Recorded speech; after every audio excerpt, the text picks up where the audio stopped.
Donc ici, un nouveau concept, le concept de DFG qui est très relié à la pression nette de filtration que je vous ai montré comment calculer à la diapo précédente. Donc, le terme DFG, c'est simplement D pour débit de filtration glomérulaire. Donc, c'est vraiment le rythme de formation du filtrat. Donc, en fait, si j'augmente le DFG, ça veut dire que les néphrons vont filtrer une plus grande quantité de sang au niveau du glomérule. C'est une notion, donc c'est un facteur en fait, ou une variable qui s'exprime en millilitres par minute. Donc c'est un débit, ça veut dire qu'il y a une notion de volume, mais aussi par unité de temps, donc une notion de vitesse. Donc tout le monde comprend que si je filtre 5 millilitres minute versus 20 millilitres minute, bien évidemment le débit est plus élevé à 20, donc une plus grande quantité de sang qui est filtré, qui est traité, donc on augmente la production d'urine, évidemment.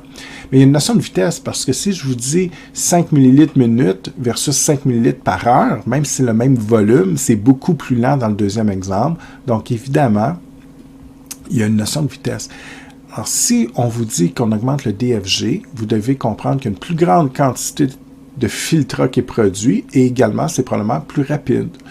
Et les deux sont reliés, donc les deux, en fait, si je parle du DFG ici qui augmente, bien évidemment, ça augmente la production d'urine, ce qu'on appelle la diurèse. Donc, c'est le terme officiel, évidemment, il faut le connaître. Si au contraire, je diminue le DFG, bien, en diminuant le DFG, j'ai moins de sang qui est filtré dans les néphrons, donc je vais diminuer la diurèse, évidemment. Quel est le lien entre le DFG et la pression nette de filtration? Donc, dans le fond, la pression nette de filtration, c'est simple.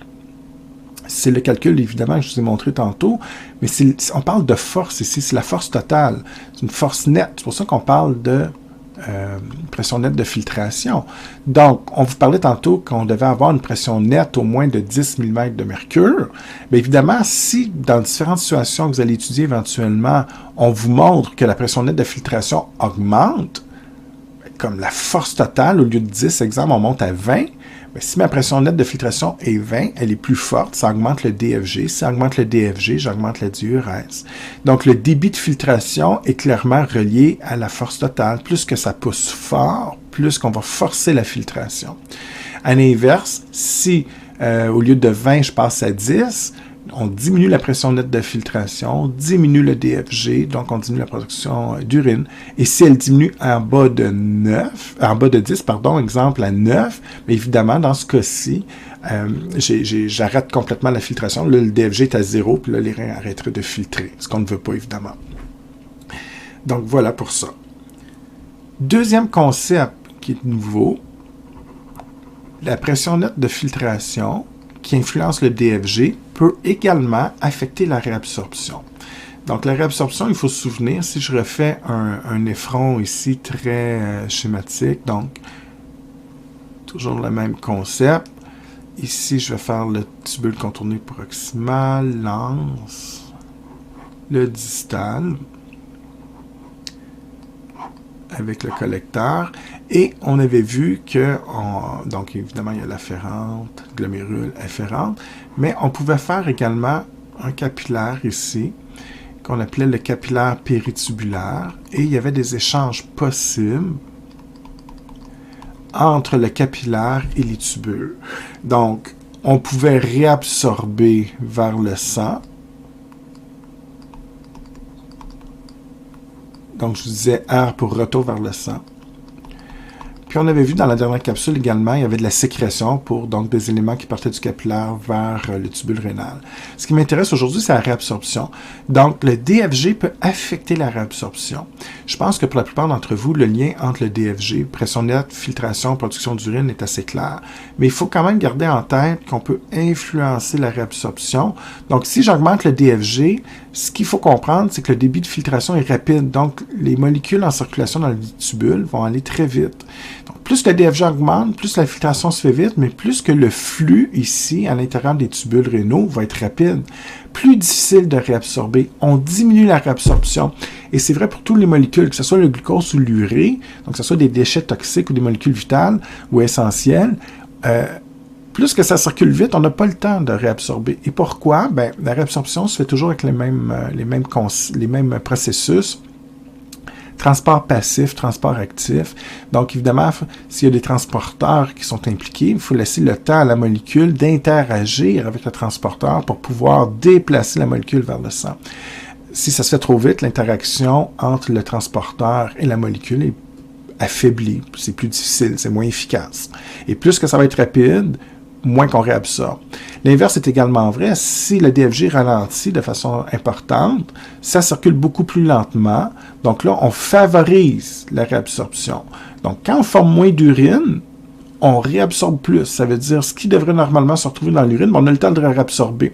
C'est la même logique. Les transporteurs ont plus le temps d'interagir, mais ont aussi la capacité d'interagir avec un plus grand nombre de molécules. Donc, quand c'est lent, imaginez-vous un transporteur qui est ici, et on transporte une molécule, parfait. Si c'est lent, le même transporteur peut, pour la même unité de temps, transporter 7-8 molécules. Mais si ça va très vite, j'ai peut-être le temps de récupérer une ou deux molécules seulement et les autres passent tout droit. Donc, c'est vraiment ça, c'est que la notion de vitesse associée au DFG va affecter, si vous voulez, le niveau de réabsorption. Maintenant, une question importante. Le niveau du DFG qui augmente ou qui baisse, qu'est-ce que ça va être comme impact pour la pression artérielle? Donc, en cardio, on avait déjà vu qu'il y avait un impact, qu'il y avait un lien entre le cardiovasculaire et urinaire, mais on l'avait vu très rapidement. Donc là, on va aller plus en détail à ce niveau-ci. Donc, la pression artérielle, on se souvient que c'est en fait la force exercée par le sang sur les parois d'une artère, exemple.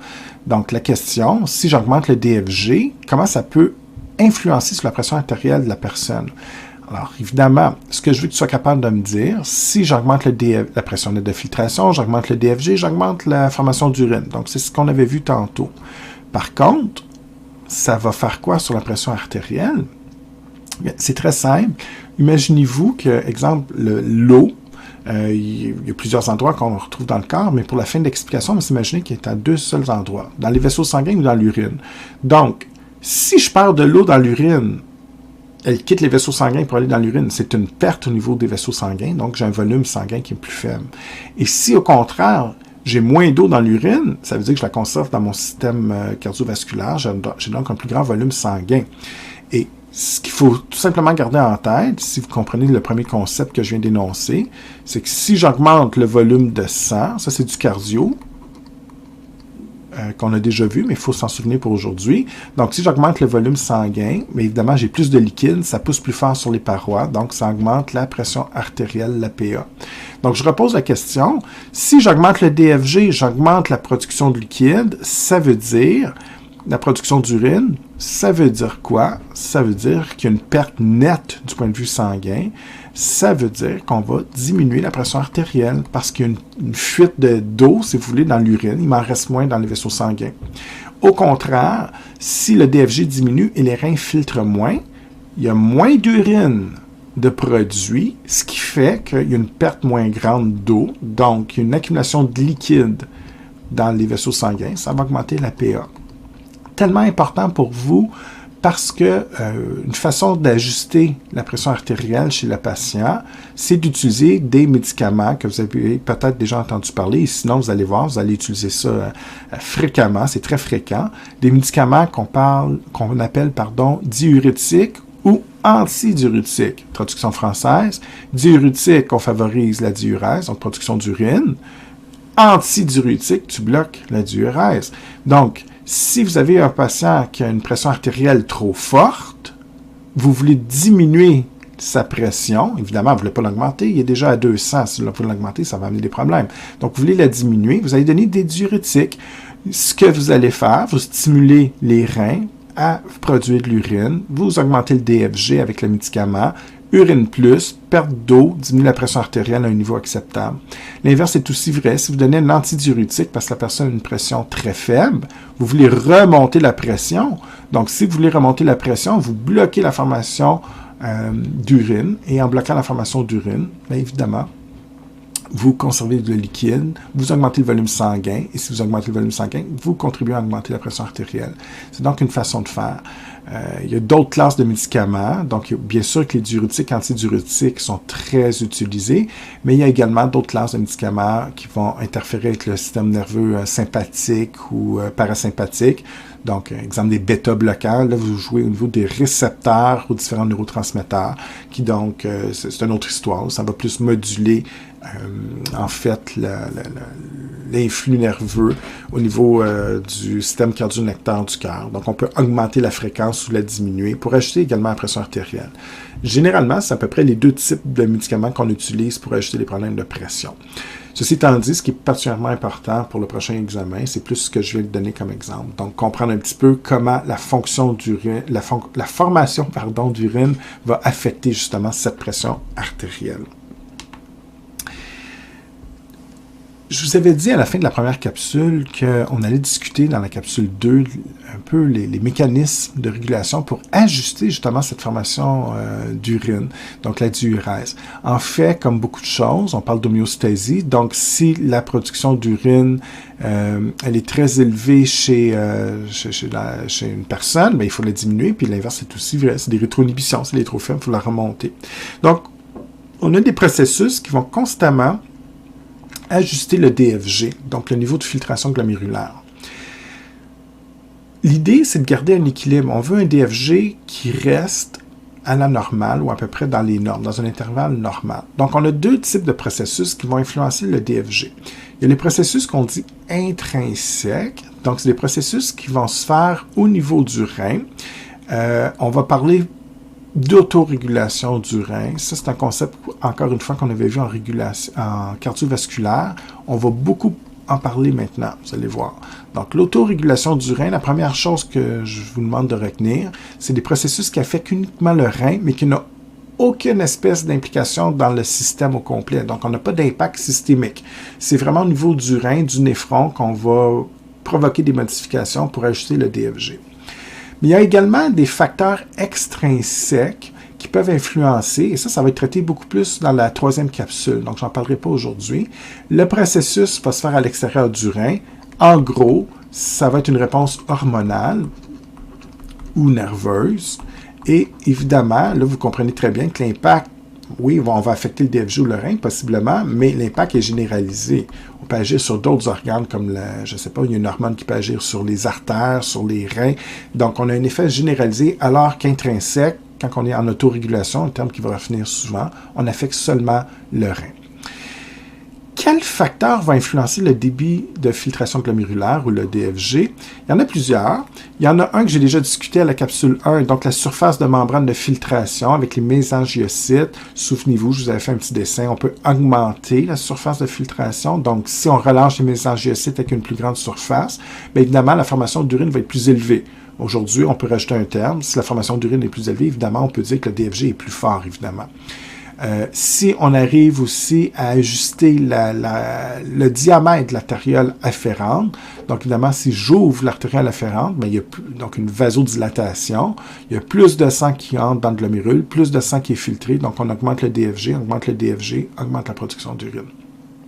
À l'inverse, je fais une vasoconstriction de l'artériole afférente, on limite l'entrée de sang dans le glomérule, pression hydrostatique plus faible dans le glomérule, donc moins de sang filtré, moins de débit de filtration glomérulaire, donc DFG plus faible, formation d'urine plus faible. C'est donc les principaux mécanismes qui vont affecter directement la production d'urine, donc le DFG. Il y a aussi des pressions artérielles anormalement faibles ou anormalement fortes qui vont pouvoir affecter le DFG. Parce qu'évidemment, imaginez-vous si la patiente a une pression artérielle très faible, bien, tout le monde peut visualiser que le sang va circuler plus lentement dans le corps. S'il circule plus lentement, il y en a moins qui revient au rein. Si j'en ai moins qui rentre dans le rein, j'en ai moins qui est filtré. Si j'en ai moins qui est filtré, j'ai une diminution du DFG, une diminution de la diurèse. Donc, une pression normalement faible va faire en sorte que votre patient va avoir une production d'urine plus faible. À l'inverse, une pression anormalement élevée, le sang circule beaucoup plus rapidement, la pression est plus forte, on pousse plus fort, le sang circule plus vite.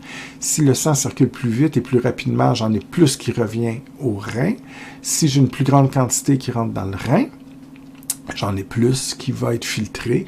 Et évidemment, cette augmentation de filtration va augmenter la production d'urine.